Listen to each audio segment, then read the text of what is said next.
Hello everybody. We're all familiar with the term self-centered. Now, many of us have a pretty negative opinion on what self-centered means. For me, the word that always struck out in my mind is ego. However, did you know that there are other meanings for the term self-centered? Let's talk about self-sufficient, independent, and centered in ourselves. Suddenly it doesn't sound like such a bad thing to be self-centered now, does it? We all have people in our lives, people that we take care of and look out for. As human beings, we have an innate sense to give back and take care of those in our world. It's much easier to take care of them than it is to take care of ourselves. How dare we take care of our own needs when the needs of others in our world aren't met? However, would it not be good to have a feeling of self-centeredness in our minds and our bodies? From my experience, yoga is one of the most accessible tools to develop a feeling of centeredness in our bodies and in our minds. My name is Tim, and I have practiced yoga for 9 years. I have also studied a variety of holistic modalities and have seen clients in a state of imbalance, suffering, and disease. The beauty of yoga is that it places the responsibility of healing in the client. So rather than the client coming to the physician or the healer to correct the imbalances, yoga empowers the client. Today I'll be talking about what yoga is. I will also be dispelling the marketing myth around yoga and how yoga can be used as a tool for personal growth and development. First and foremost, I'd like you all to close your eyes. Place your feet firmly on the on the floor. Take a deep inhale through your nose. Pause. And slowly exhale through your mouth. One more deep inhale, filling your diaphragm. Pausing at the top.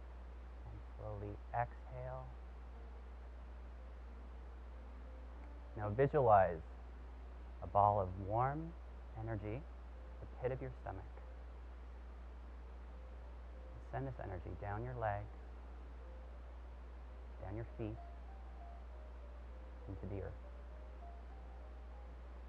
See this energy move down to the layers of the earth, into the core of our planet.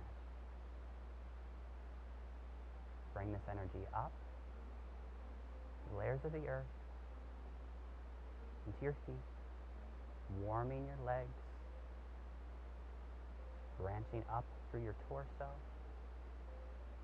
down your shoulders, into your arms, and into your head. Now say quietly to yourself, I am grounded, and I am centered in my mind. Take one more deep inhale, pause, and slowly exhale. Open your eyes. Now that you're all putty in my hands, let's dive into yoga. So what is yoga? Well, a yoke is actually a tool used to transport loads. So there's a rod resting on the back of the person's neck with 2 buckets on either side, or in this case, baskets. In order for this tool to be balanced, even amounts have to be placed in either load. So yoga translates to union. And in order to have union, balance needs to be established. The tradition of yoga originated in India, based off of philosophical and religious teachings of its birthplace, namely Buddhism, Jainism, and Hinduism. A popular style of yoga that has made its way into Western culture is referred to as Hatha yoga, the practice of postures and breathing. It is believed that with dedication to a Hatha yoga practice, the student is able to achieve greater flexibility, improved concentration, better circulation, and just feel good overall. And in today's day and age, who doesn't want to feel good? But in a culture and a society of people that want to feel good, there are companies and businesses that try and sell us products to meet this need. Yes, I'm talking about the business of yoga. Prettying up an ancient practice in order to get consumer buy-in. So there's this myth that yoga is for the elite, for the flexible, for the wealthy, when in actuality, yoga is for everyone. How many of you recognize the symbol?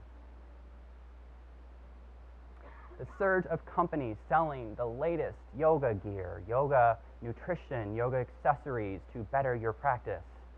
How dare anybody practice yoga without the latest designer fashion? How about this guy? I'm sure he'd be just as comfortable in a pair of shorts and a t-shirt. Now I'll ask all of you to please stand. Please stand up. Extend your arms out in front of you. Cross your right elbow over your left, wrapping your arms around. Take a deep inhale, gazing up at your fingers. Exhale, fold forward. Stretching out the back of your neck. Inhale, back up.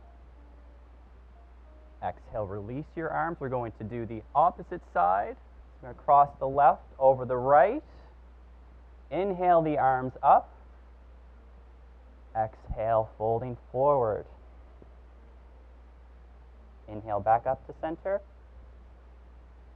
Exhale, slowly release the arms. So, although yoga, and you can all sit down. So although, yes, yoga is accessible to all of us, we all know what it feels like to get outside our comfort zone and try something different, something new. When I went for my first yoga class, I wasn't sure what to expect. I was nervous and I was insecure. And there was actually a curtain that pulled around from the wall in the classroom that I had to change behind.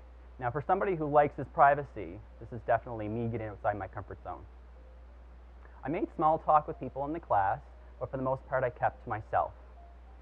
Now, I found myself getting insecure and annoyed when the instructor would come over to me and correct my poses. Oh my gosh, if I wasn't doing it right, who else saw that I wasn't doing it right? We spend so much time in our heads that we forget what the practice is all about. The more I started going to class, I became more comfortable.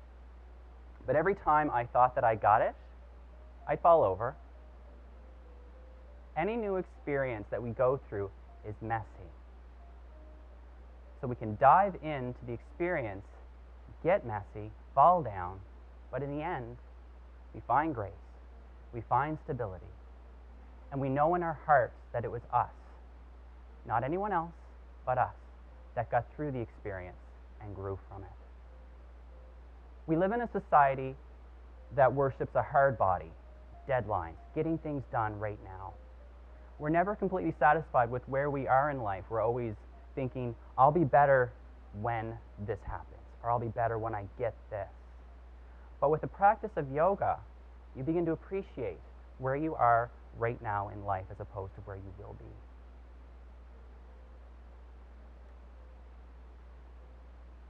We all change and grow from every new experience. We can all say that we're not the same person today as we were 2 weeks ago or even 2 years ago.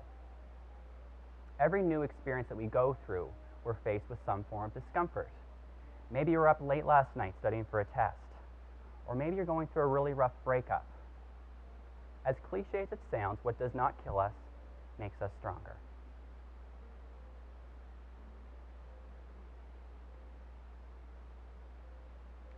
Now, with yoga, many of us take life for granted before practicing. So, life is a very beautiful thing, but when you practice yoga, you begin to feel inspired by life. You begin to feel happier, more joyful. I was driving through the park one night. It was raining out, something we're a little too familiar with this past season. I pulled my car over, I got out, and I started running through the park. I was doing cartwheels, I was rolling down grassy hills. Had I lost my mind? Perhaps.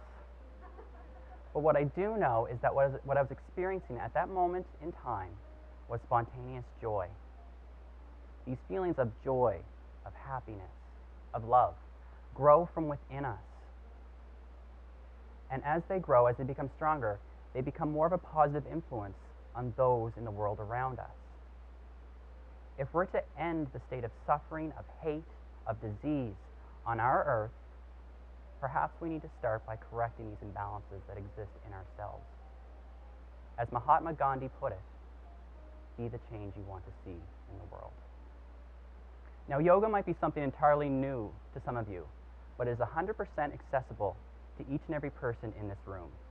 You just have to do what feels good, listen to your body. When you listen to your body, you turn on your inner voice. Your body ultimately knows what it needs. So by turning down the wild chatter, you tune into what your body needs, and these toxic behavioral patterns that we go through in our day-to-day lives begin to filter out, and we feel more positive, we feel more happy. Yoga is a very intimate journey into the self, our authentic self, free of any labels and attainments in this life.